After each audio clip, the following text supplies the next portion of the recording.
Hi నమస్తే welcome to I news. ప్రపంచ రాజకీయాలు రోజు రోజుకి వేగంగా మారుతున్నాయి. ఒకప్పుడు శత్రువులుగా ఉన్న దేశాలు ఇప్పుడు మిత్రులుగా మారుతున్నాయి. మరోవైపు దశాబ్దాలుగా సన్నిహితంగా ఉన్న దేశాలు కూడా తమ జాతీయ ప్రయోజనాల కోసం కొత్త భాగస్వామ్యాలను ఏర్పరచుకుంటున్నాయి. ఇప్పుడు అలాంటి ఒక పరిణామమే ప్రపంచ దృష్టిని ఆకర్షిస్తుంది. పాకిస్తాన్, రష్యా ఉగ్రవాద వ్యతిరేక సహకారాన్ని విస్తరిస్తున్నాయనే వార్తలు అంతర్జాతీయంగా చర్చనీయాంశమయ్యాయి. ఈ వార్త బయటకు వచ్చిన వెంటనే భారత్లో కూడా అనేక ప్రశ్నలు వినిపిస్తున్నాయి. రష్యా నిజంగా పాకిస్తాన్కి దగ్గరవుతుందా? భారత్ రష్యా సంబంధాల్లో మార్పు వస్తుందా? చైనా ఇందులో ఏమైనా పాత్ర పోషిస్తుందా? అది ఇప్పుడు సోషల్ మీడియాలో అలాగే ప్రపంచవ్యాప్తంగా అనలిస్టులు ఆలోచిస్తున్న ప్రశ్న. రష్యా పాకిస్తాన్ సంబంధాల చరిత్రను ఒకసారి చూద్దాం. ఈ కథను తెలుసుకోవాలంటే మనం కొంచెం చరిత్రను తెలుసుకోవాలి. కోల్డ్ వార్ సమయంలో ప్రపంచం రెండు శిబిరాలుగా విడిపోయింది. ఒకవైపు అమెరికా, మరోవైపు సోవియట్ యూనియన్. ఆ సమయంలో పాకిస్తాన్ అమెరికాకు అత్యంత సన్నిహిత భాగస్వామిగా ఉండేది. అమెరికా నేతృత్వంలోని సీటో, సెంటో వంటి భద్రతా కూటముల్లో కూడా పాకిస్తాన్ సభ్యత్వాన్ని పొందింది. మరోవైపు భారత్ మాత్రం సోవియట్ యూనియన్తో బలమైన సంబంధాలను ఏర్పరచుకుంది. 1971లో భారత్ పాకిస్తాన్ యుద్ధ సమయంలో కూడా సోవియట్ యూనియన్ భారత్కు దౌత్యపరంగా కీలక మద్దతు ఇచ్చింది. అందువల్ల చాలా కాలం పాటు రష్యా పాకిస్తాన్ సంబంధాలు చాలా మంచిగానే సాగాయి. అయితే మరి మార్పు ఎలా ప్రారంభమైంది? 2014 తర్వాత పరిస్థితులు మారడం ప్రారంభమయ్యాయి. ఆఫ్ఘనిస్తాన్లో అమెరికా తన సైనిక ఉనికిని తగ్గించడం ప్రారంభించింది. దీంతో అక్కడ ఉగ్రవాద సంస్థలు మళ్లీ బలపడే అవకాశం ఉందని రష్యా భావించింది. ఆఫ్ఘనిస్తాన్కు పొరుగు దేశమైన పాకిస్తాన్తో భద్రతా అంశాల్లో మాట్లాడటం రష్యాకు వ్యూహాత్మకంగా అవసరమైంది. ఈ సమయంలో ఇరు దేశాలు రక్షణ, భద్రతా రంగాల్లో చర్చలు ప్రారంభించాయి. 2016 నుంచి ద్రుజ్బా అంటే రష్యా భాషలో స్నేహం ఈ పేరుతో ఉగ్రవాద వ్యతిరేక సంయుక్త సైనిక విన్యాసాలను నిర్వహించాయి.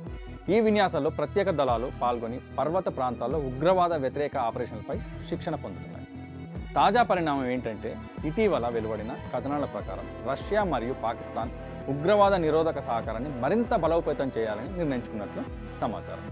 ఈ చర్చల్లో ప్రధానంగా తీవ్రవాద సంస్థల కదలికలపై ఇంటెలిజెన్స్, సమాచార మార్పిడి, సరిహద్దు భద్రత, తీవ్రవాద నిధుల ప్రవాహాన్ని అడ్డుకోవడం, ఉగ్రవాద వ్యతిరేక శిక్షణ, భద్రతా సంస్థల మధ్య సమన్వయం వంటి అంశాలు ప్రాధాన్యం పొందినట్లు నివేదికలు సూచిస్తున్నాయి. ఇది ఇప్పటి వరకు అధికారిక సైనిక కూటమి కాదు.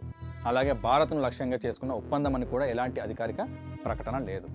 ఇందులో చైనా పాత్ర ఏమైనా ఉందా అంటే ఈ ప్రశ్న ఇప్పుడు ఎక్కువగా చర్చకు వస్తుంది. పాకిస్తాన్కు అత్యంత సన్నిహిత మిత్రదేశం చైనా. మరోవైపు ఉక్రెయిన్ యుద్ధం తర్వాత పాశ్చాత్య ఆంక్షల కారణంగా రష్యా చైనాతో ఆర్థిక వ్యూహాత్మక సంబంధాలను మరింత బలోపేతం చేసుకుంది. దీంతో కొందరు విశ్లేషకులు రష్యా, చైనా, పాకిస్తాన్ మధ్య కొన్ని ప్రాంతీయ అంశాల్లో సమన్వయం పెరుగుతుందని చెబుతున్నారు. అయితే ఇది భారత్కు వ్యతిరేకంగా ఏర్పడిన అధికారిక త్రైపాక్షిక సైనిక కూటమి అని చెప్పడానికి ఎలాంటి ఆధారాలు లేవు. భారత్కు మరి నిజంగా ఇది ముప్పా అంటే ఇప్పుడు అందరూ అడుగుతున్న ప్రశ్న ఇదే. దీని సమాధానం ఏంటంటే ప్రస్తుతం అలాంటి పరిస్థితి కనిపించడం లేదు. ఎందుకంటే భారత్ ఇప్పటికే రష్యాకు అత్యంత ముఖ్యమైన రక్షణ భాగస్వామ్యంలో ఒకటి. భారతదేశం కొనుగోలు చేసిన S-400, బ్రహ్మోస్ క్షిపణి కార్యక్రమం, అణు జలంతర్గాములు, సుకోయ్, అలాగే మిగ్ యుద్ధ విమానాల నిర్వహణ, ట్యాంకులు, విడిభాగాల సరఫరా వంటి అనేక కీలక ప్రాజెక్టులు కొనసాగుతున్నాయి. ఇంధన రంగంలో కూడా రష్యా నుంచి భారత్ భారీగా ముడి చమురు దిగుమతి చేసుకుంటుంది. అందువల్ల పాకిస్తాన్తో పరిమిత భద్రతా సహకారం పెరగడం వల్ల వెంటనే భారత్ రష్యా సంబంధాలు దెబ్బతింటాయనడం కరెక్ట్ కాదు. సో అంతర్జాతీయ వ్యవహారాలను చూసే నిపుణుల అభిప్రాయం ప్రకారం ఈ రోజుల్లో ఏ దేశము ఒకే దేశంతో మాత్రమే సంబంధాలు కొనసాగించే పరిస్థితి లేదు. Bharat, America, Russia, France, Japan, Gulf దేశాలతో ఒకేసారి వ్యూహాత్మక సంబంధాలు కొనసాగిస్తున్నట్లే రష్యా కూడా భారత్తో పాటు పాకిస్తాన్, చైనా, మధ్యాసియా దేశాలతో వేర్వేరు రంగాల్లో సహకారాన్ని ఇస్తోంది.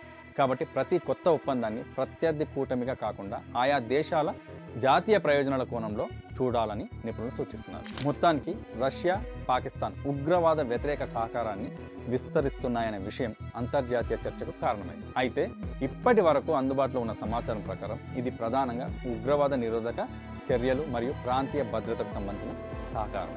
భారత్కు వ్యతిరేకంగా కొత్త సైనిక కూటమి ఏర్పడిందని లేదా రష్యా భారత్ను దూరం చేసుకుందని చెప్పడానికి ఎలాంటి ఆధారాలు లేవు. కానీ ప్రపంచ రాజకీయాలు నిరంతరం మారుతున్న నేపథ్యంలో భారత్ సహా అన్ని దేశాలు ఈ పరిణామాలను నిశ్చితంగా గమనిస్తున్నాయి. రాబోయే రోజుల్లో రష్యా, పాకిస్తాన్ సంబంధాలు ఎంతవరకు విస్తరిస్తాయి, అవి భారత్, రష్యా సంబంధాలపై ఏమైనా ప్రభావం చూపుతాయా అనేది కాలమే నిర్ణయించాలి. సో కామెంట్ చేయండి, సబ్స్క్రైబ్ చేయండి, షేర్ చేయండి. Thank you.